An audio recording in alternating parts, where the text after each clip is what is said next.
جب بھی ڈاؤن فال شروع ہوتا ہے تو اچانک نہیں ہوتا، گریجولی ہوتا ہے، یہ نیچرل ہے، اچانک کچھ بھی نہیں تبدیلی آتی۔ اس کو سپورٹی وہ حدیث ہے نا ابو داؤد اور ترمذی کے اندر کہ نبی صلی اللہ علیہ وآلہ وسلم نے خواب دیکھا تھا، اور اس خواب کے بعد آپ بہت پریشان ہو گئے تھے۔ خواب آپ نے یہ دیکھا کہ آسمان سے ایک ترازو اتری ہے، یہ میں نے اپنے کربلا والے ریسرچ پیپر میں بھی خواب ڈالا ہوا ہے، اور اس ترازو میں سیدنا ابو بکر اور حضرت عمر کو تولا گیا۔ پہلے نبی علیہ السلام اور حضرت ابو بکر تھے، نبی علیہ السلام کا پلڑا بھاری تھا، پھر سیدنا ابو بکر اور سیدنا عمر کو تولا گیا، حضرت ابو بکر کا پلڑا بھاری تھا۔ اس کے بعد پھر سیدنا عمر اور عثمان کو تولا گیا تو حضرت عمر کا پلڑا بھاری تھا، پھر وہ ترازو اوپر اٹھا لی گئی۔ تو اس حدیث میں یعنی موجود ہے کہ نبی علیہ السلام اس خواب سے پریشان ہوئے، اور ساتھ حدیث کے اندر یہ درج ہے کہ نبی علیہ السلام کو یہ اشارہ دیا گیا تھا کہ آپ کے بعد خلافت بتدریج ملوکیت میں بدل جائے گی، یعنی حضرت عثمان غنی رضی اللہ تعالیٰ عنہ کے مبارک دور سے پہلے معاملات بڑے صحیح چلیں گے۔ حضرت عمر فاروق رضی اللہ تعالیٰ عنہ کی مینجمنٹ آپ کو پتہ ہے کتنی اسٹرانگ تھی، اس لیے ان کا پلڑا بھاری رہا اور پھر وہ میزان اٹھا لیا گیا۔ اس حدیث کو سپورٹیو حدیث بخاری مسلم کے اندر بھی موجود ہے، جو نبی علیہ السلام کے مبارک زمانے میں ایک شخص نے خواب دیکھا تھا۔ اب یہ خواب کوئی بزرگوں والے بیان نہیں ہو رہے، ہم تو خوابوں کے خلاف ہیں کہ خوابوں سے تو نہیں کوئی دین ثابت ہوتا، لیکن پیغمبر کا خواب وحی الہی ہوتا ہے، وہ اسی طریقے سے جیسے اللہ اسے بتا رہا ہے، اس میں شیطان کی کوئی دخل نہیں ہے۔ بخاری مسلم میں حدیث ہے نا کہ خواب نبوت کا 46واں حصہ ہے، تو انبیاء کے جو خواب ہیں وہ ڈیفینیٹ ہوتے ہیں، وحی الہی۔ سورہ الصافات میں آیا کہ حضرت ابراہیم علیہ السلام نے خواب میں دیکھا تھا کہ میں اپنے بیٹے کی قربانی کر رہا ہوں، تو اسی پہ انہوں نے پھر حضرت اسماعیل کو آمادہ کیا۔ یعنی خواب کے اوپر ایک بندے کو قتل کرنا، اس کے اوپر آمادہ ہو جانا، یہ صرف اسی صورت میں ہے کہ جب وہ وحی الہی ہو، ورنہ تو کوئی انسان دوسرے انسان کو ناحق قتل نہیں کر سکتا بغیر کسی وجہ کے۔ دو ہی استثناء آئی ہیں، فساد فی الارض یا قتل کے بدلے قتل۔ اس لیے آپ دیکھیں جو حضرت موسیٰ اور خضر کا واقعہ آیا ہے سورۃ الکہف کے اندر، اس میں بھی جب وہ بچے کو قتل کر دیتے ہیں، حضرت موسیٰ علیہ السلام اس پر اعتراض کرتے ہیں کہ تم نے نفس کے بغیر ایک دوسرے نفس کو قتل کر دیا۔ تو وہ تو خیر مسئلہ تقدیر کا ایشو تھا، وہ اللہ تعالیٰ نے فرشتوں کے ذریعے موت لینی ہوتی ہے، چاہے حضرت اسرائیل علیہ السلام آئے یا ان کے بہاف کے اوپر حضرت خضر وہ ڈیوٹی پوری کرے۔ اس سے کسی انسان کا دوسرے انسان کو قتل کرنا ثابت نہیں ہوتا۔ تو انبیاء کرام کے جو خواب ہیں وہ وحی الہی ہوتے ہیں۔ انبیاء کے بعد بخاری مسلم میں آیا کہ میری وفات کے بعد اب نبوت کی خبروں میں صرف مبشرات باقی ہیں۔ پوچھا گیا مبشرات کیا ہیں، تو آپ علیہ السلام نے فرمایا کہ خواب۔ پھر بخاری مسلم میں ہی آیا ہے کہ خواب کی 3 اقسام ہیں،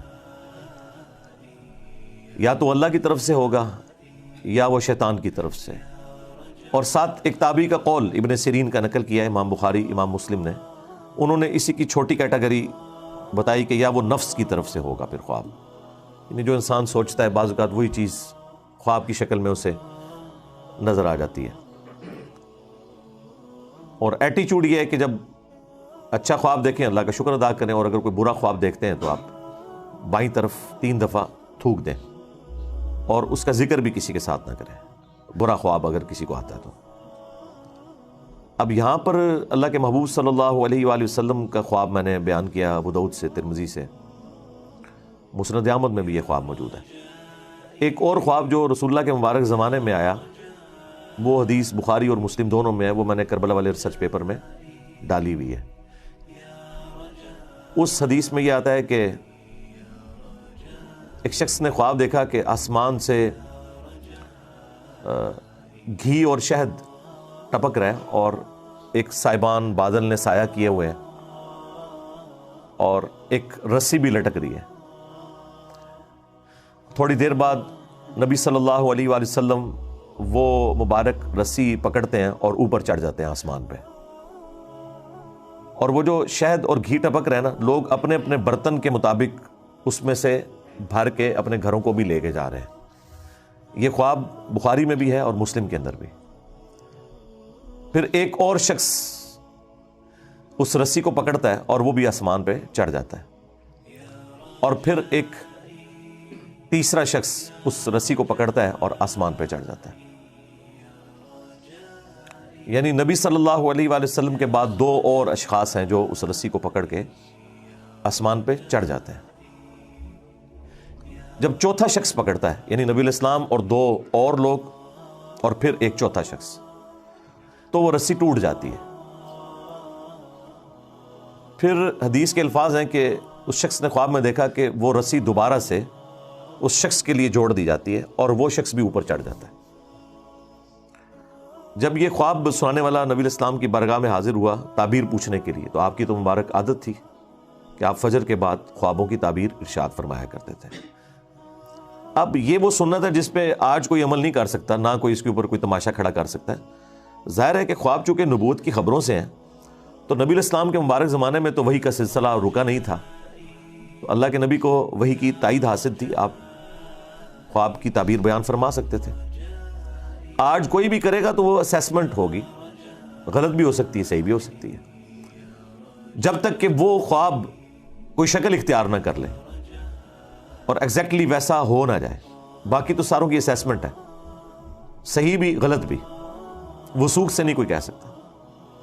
ہم سے بھی لوگ یہاں اکیڈمی میں رابطہ کرتے ہیں، جی یہ خواب آیا، جی تعبیر بتائیں۔ ہم انہیں کہتے ہیں بھائی تعبیر بتانے والا چلا گیا دنیا سے، اس کی قبر مدینے میں صلی اللہ علیہ وآلہ وسلم۔ اس کے بعد جتنے بھی واقعات ہیں وہ تو آپ دیکھیں، اتنے بڑے بڑے تعبیر بتانے والے لوگ مصر کے اندر موجود تھے، لیکن جب اس مصر کے بادشاہ کو خواب آیا تو تعبیر تو حضرت یوسف علیہ السلام نے ہی بتائی ہے نا، اور اس میں قرآن میں واضح ہے کہ اللہ تعالیٰ نے انہیں علم سکھایا تھا۔ انبیاء تک تو یہ معاملہ درست ہے۔ اس کے بعد لوگوں نے تب آزمائی کی ہے، کچھ چیزیں ابن سیرین کی طرف منسوب کی ہوئی ہیں۔ وہ ایک تعبیر الرؤیا کتاب بھی ملتی ہے مارکیٹ کے اندر، ایک تابعی تھے محمد ابن سیرین، ان کی طرف منسوب ایک کتاب ہے، وہ کتاب ہی لوگوں نے رکھی ہوئی ہوتی ہے۔ وہ آپ بار بار اس میں سے کوئی 8-10 خواب کی تعبیرات بیان کرنا شروع کر دیں روز کی، تو کچھ عرصے بعد آپ اس قابل ہو جائیں گے کہ قرآن و سنت کے مطابق نہیں، اس کتاب کے مطابق آپ لوگوں کو تعبیر بیان کر دیں۔ وہ میں بھی کر سکتا ہوں، لیکن وہ ایک خام خواہ کی تب آزمائی ہے، اس میں سے نکلنا کچھ بھی نہیں ہے۔ تو جب اس شخص نے نبی علیہ السلام کی خدمت میں یہ خواب عرض کیا، اس سے پہلے کہ نبی علیہ السلام اس کی کوئی تعبیر ارشاد فرماتے، سیدنا ابوبکر نے کہا یا رسول اللہ آپ اگر اجازت دیں تو میں اس کی تعبیر بیان کرتا ہوں۔ تو نبی علیہ السلام نے کہا ٹھیک ہے کرو۔ تو انہوں نے کہا کہ یہ جو ایک سائبان ہے اور گھی اور شہد ٹپک رہا ہے، یہ بیسیکلی اللہ تعالیٰ کی طرف سے مخلوق کے لیے اسلام کا ایک سایہ ہے، اور یہ وحی کی تعلیمات ہیں، قرآن حکیم کی تعلیمات ہیں جو آسمان سے نازل ہو رہی ہیں، اور لوگ اپنے اپنے ظرف کے مطابق اس میں سے حاصل کر رہے ہیں۔ وہ شہد اور گھی کی جو مثال ہے، اور یہ سلسلہ جاری رہے گا یہاں تک کہ آپ صلی اللہ علیہ وآلہ وسلم اللہ تعالیٰ کے پاس چلے جائیں گے۔ یعنی وہ رسی سے جو نبی علیہ السلام کو اوپر چڑھتے ہوئے دیکھا، تو یعنی آپ علیہ السلام کو موت آ جائے گی، آپ اللہ کے پاس چلے جائیں گے، اور آپ کے بعد ایک اور شخص اس سسٹم کو سنبھالے گا۔ لیکن خواب دیکھنے والے نے اس کی شکل نہیں دیکھی تھی، اس خواب میں بس ایک بندہ ہی اس نے دیکھا تھا کہ کوئی ہے، بیک سائڈ سے دیکھا ہوگا۔ ظاہر اللہ تعالیٰ نے جتنا نبی علیہ السلام کا تو اسے پتا چل گیا کہ نبی علیہ السلام اوپر چڑھ گئے، لیکن دوسرا بندہ کون تھا وہ خواب میں اس بندے نے نہیں دیکھا ہوا تھا۔ تو ایک اور شخص اس مسند پہ بیٹھے گا، وہ بھی اوپر چڑھ جائے گا، پھر ایک دوسرا شخص بیٹھے گا اس مسند پہ، وہ بھی اوپر چڑھ جائے گا، اور جب تیسرا چڑھے گا تو وہ رسی ٹوٹ جائے گی، اور پھر اس کے لیے رسی کو جوڑا جائے گا اور وہ بھی اوپر چڑھ جائے گا۔ اب ظاہر ہے یہ اتنی کامل انفارمیشن تو نہیں تھی، اصل تو چیز یہ ہے کہ وہ رسی ٹوٹے گی کیوں اور وہ بندے کون ہوں گے۔ اب یہ سیدنا ابوبکر کو تو علم غیب تو نہیں تھا کہ وہ کون ہے، تو انہوں نے اپنی اسیسمنٹ کے مطابق تشریح کر دی۔ تو پھر رسول اللہ سے پوچھا کہ میں نے کیا تشریح صحیح کی ہے؟ تو آپ نے فرمایا کہ کچھ تعبیر ٹھیک کی ہے، کچھ غلط کی ہے۔ تو پھر حضرت ابوبکر نے کہا یا رسول اللہ آپ اس کی پھر صحیح تعبیر بیان کریں۔ تو آپ نے تعبیر بیان کرنے سے انکار کر دیا۔ ظاہر ہے وہ اللہ تعالیٰ اس چیز کو پردے میں رکھنا چاہتا تھا، لیکن چیزیں وہ مختلف انداز میں پھر کھلنا شروع ہو گئی بعد میں۔ یعنی نبی علیہ السلام نے نام نہیں مینشن فرمائے اس میں، یہ کون کون لوگ ہیں، کیونکہ آپ کو پتا تھا کہ میں اس کی تعبیر نہیں، یہ پریکٹیکلی جب ایگزیکیوشن ہوگی تو لوگوں کو خود ہی پتا چل جائے گا کہ یہ کون کون بندے تھے اور کیا کیا ہوا تھا، اور وہ پھر وقت کے ساتھ پتا چل گیا۔ جتنا حضور نے بتانا تھا وہ تو بتا دیا۔ پھر سیدنا ابوبکر نے کہا کہ میں آپ کو اللہ کی قسم دیتا ہوں آپ اس کی تعبیر ضرور بیان کریں، کیونکہ حضرت ابوبکر کو بھی پتا چل گیا تھا کہ یہ کوئی عام خواب تو نہیں ہے۔ نبی علیہ السلام کے بعد مختلف لوگوں کا اس مسند پہ بیٹھنا، اور 3 بندے ہوں گے، 2 تو صحیح اسی طریقے پہ چل جائیں گے، لیکن تیسرے کی دفعہ رسی ٹوٹ جائے گی۔ تو یہ کوئی وہ تیسرا جو بندہ ہے نا، وہ اس بندے کے بارے میں پتہ ہونا زیادہ ضروری تھا، جس کو پکڑتے ہی وہ رسی ٹوٹ جائے گی۔ وہ رسی کیوں ٹوٹے گی؟ یہ بڑا ایک حیران کن معاملہ تھا۔ پہلے 2 کا نہ بھی پتہ چلتا، تیسرے بندے کا تو پتہ چلنا چاہیے تھا کہ وہ کون ہے کہ جس کے وہ رسی پکڑتے وہ رسی ٹوٹ گئی ہے، جو کہ پہلے 3 بندوں کی دفعہ نہیں ٹوٹی، نبی علیہ السلام اور 2 اور لوگ۔ اوورال یہ چوتھا تھا، لیکن رسول اللہ کے بعد جو 3 ہیں ان میں سے یہ تیسرا تھا۔ تو ظاہر ہے وہ بعد میں پتہ چل گیا حضرت عثمان غنی تھے رضی اللہ تعالیٰ عنہ، چونکہ وہ آپ نے پرچی لکھی ہے تو وقت نے تو پھر بتا دیا۔ ابو داؤد میں، ترمذی میں حدیث ہے، میرے بعد خلافت علی منہاج النبوہ 30 سال تک رہے گی۔ اور پھر وہ راوی حدیث کہتے ہیں کہ گنو، ابو بکر کے 2 سال، عمر کے 10 سال، عثمان کے 12 سال اور علی کے 6 سال۔ تو وہ تابعی پوچھتا ہے کہ یہ بنو امیہ کے لوگ تو حضرت علی کو خلیفہ ہی نہیں مانتے، بنو زرقاء، نیلی آنکھوں والے۔ تو حضرت سفینہ کو غصہ آیا، انہوں نے فرمایا کہ یہ ان کی پیٹھ سے جھوٹ نکلا ہے۔ سچ تو یہ ہے کہ ان کی جو حکومت ہے یہ شریر ترین بادشاہت ہے۔ اب بعض لوگ کہتے ہیں کہ حضرت سفینہ نے چونکہ یزید کا زمانہ پایا تھا تو وہ یزید کی طرف اشارہ کر رہے تھے، حالانکہ یہ بالکل غلط ہے، کیونکہ اسی حدیث کا ایک طریق مسند ابی داؤد طیالسی کے اندر بھی ہے اور مصنف ابن ابی شیبہ میں۔ اس میں آگے الفاظ ہیں کہ وہ راوی حدیث پوچھتا ہے حضرت سفینہ سے، نبی علیہ السلام کے آزاد کردہ غلام سے، کہ اگر خلافت 30 سال تک ہے تو حضرت معاویہ کا سٹیٹس کیا ہے، ڈائریکٹ نام لے کے، تو اس کا مطلب ہے کہ وہ بات وہیں سے سٹارٹ ہو رہی تھی۔ تو حضرت سفینہ نے فرمایا کہ معاویہ مسلمانوں کے پہلے بادشاہ ہیں، یعنی وہ خلیفہ راشد نہیں ہے، نہ خلیفہ ہے نہ خلیفہ راشد ہے، وہ بادشاہ ہیں۔ ویسے آپ حکمران کے معنوں میں خلیفہ چاہے شہباز شریف کو کہہ لیں، نواز شریف کو کہہ لیں، زرداری کو کہہ لیں، عمران خان کو کہہ لیں، لیکن وہ جو ایک ٹرم ہے نا خلیفہ کی، وہ اس پہ پورے نہیں اترتے، وہ مسلمانوں کے پہلے بادشاہ ہیں۔ اور مصنف ابن ابی شیبہ میں الفاظ ہیں کہ یہ لوگ سخت گیر بادشاہ ہیں اور ان کا پہلا بادشاہ معاویہ ابن ابی سفیان ہے۔ اب اس میں انہوں نے پہلے کا نام بھی لے دیا، یعنی وہ یزید سے بات شروع نہیں کی، انہوں نے یزید کے والد سے بات شروع کی، تو یہ بالکل کلیئر تھا۔ اور مسند احمد کی حدیث کے اندر تو الفاظ ہیں کہ نبی علیہ السلام کے دنیا سے اٹھائے جانے کے بعد خلافت علی منہاج النبوہ ہوگی، اور پھر اللہ تعالیٰ جب تک چاہے گا اس کو بھی رکھے گا، پھر اسے بھی اٹھا لے گا، اور پھر اس کے بعد کاٹ کھانے والی ملوکیت، یعنی اپنے دشمنوں کو کاٹنے والی، وہ آ جائے گی، پھر وہ بھی اللہ تعالیٰ جب تک چاہے گا وہ رہے گی۔ اس کے بعد جابر حکمرانوں کا دور، اور پھر آخر میں دوبارہ خلافت علی منہاج النبوہ آئے گی۔ اس میں بھی واضح طور پر یہ تبدیلی کی طرف اشارہ تھا۔ پھر بخاری مسلم میں ایک بڑی حیران کن حدیث ہے، حضرت حذیفہ ابن یمان جو رازدار رسول تھے صلی اللہ علیہ وآلہ وسلم، ان کے بارے میں وہ اپنے شاگردوں میں بیٹھے ہوئے تھے، تو حضرت عمر فاروق رضی اللہ تعالیٰ عنہ اس وقت امیر المومنین تھے اپنے دور خلافت کے اندر، تو وہ وہاں ان کے پاس آئے، تو انہوں نے لوگوں کی موجودگی میں حضرت حذیفہ سے کہا کہ حذیفہ ذرا مجھے وہ حدیث سناؤ جو تم نے رسول اللہ سے فتنوں کے متعلق سنی ہے کہ حضور کی وفات کے بعد فتنے آئیں گے۔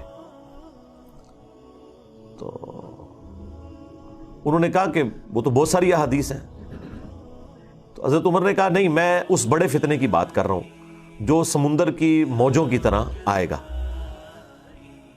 آج کے دور میں آپ سمجھ لیں سونامی کی طرح، ایک بڑا فتنہ، مسلمانوں کے اوپر نبی علیہ السلام کے بعد.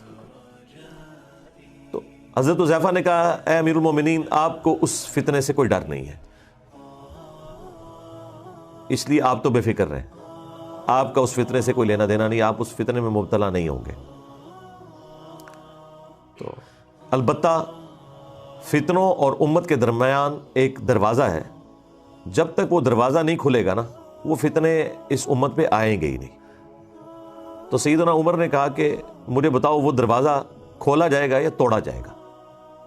تو حضرت حذیفہ ابن یمان نے کہا کہ وہ دروازہ کھولا نہیں جائے گا، اسے توڑا جائے گا، یعنی زبردستی وہ دروازہ ہٹایا جائے گا جس کی وجہ سے امت کے اوپر فتنے اور آزمائشیں شروع ہو جائیں گی.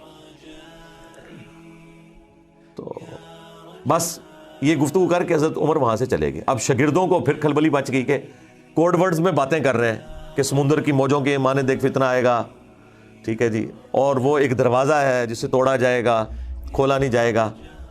تو آبویس ہے کہ جو پاس لوگ بیٹھے تھے انہوں نے کہا حضرت یہ آپ لوگ آپس میں جو معرفت کی باتیں کر رہے ہیں یہ ہمیں بھی ذرا بتائیں کہ یہ کیا باتیں آپ آپس میں کر رہے ہیں. تو بخاری مسلم میں الفاظ ہیں، حضرت حذیفہ ابن یمان کہتے ہیں کہ حضرت عمر تو ویسے ہی مجھ سے پوچھ رہے تھے، وہ مجھ سے بہتر جانتے ہیں اس حدیث کے متعلق، اور وہ جو دروازہ ہے نا جس سے توڑا جائے گا وہ خود حضرت عمر تھے جنہیں قتل کر دیا جائے گا اور اس امت کے اوپر فتنے شروع ہو جائیں گے.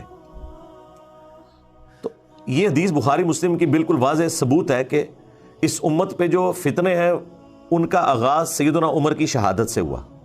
یعنی حضرت عمر کے مبارک دور تک مینجمنٹ اتنی سٹرونگ تھی کہ کہیں سے فتنہ داخل نہیں ہو سکا، اور حضرت عمر کی شہادت کے بعد امت میں فتنے شروع ہو گئے.